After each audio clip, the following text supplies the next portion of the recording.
Election commission में PTI intra party इंतखाबात case की समाअत। अहम खबर आपको दे रहे हैं।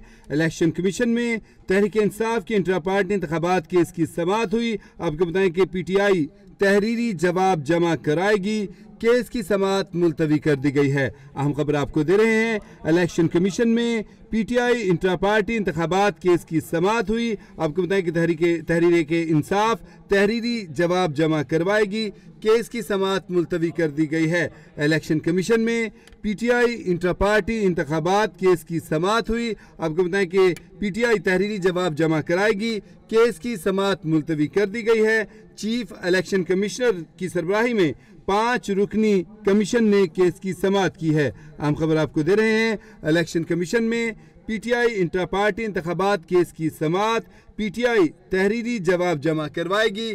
केस की समाअत मुलतवी कर दी गई है। अहम खबर आपको दे रहे हैं। इलेक्शन कमीशन में तहरीक इंसाफ के इंट्रा पार्टी इंतखाबात केस की समाअत हुई। आपको बताएं कि तहरीक इंसाफ तहरीरी जवाब जमा करवाएगी। केस की समाअत मुलतवी कर दी गई है। चीफ इलेक्शन कमिश्नर की सरबराही में 5 रुकनी कमीशन ने केस की समाअत की है।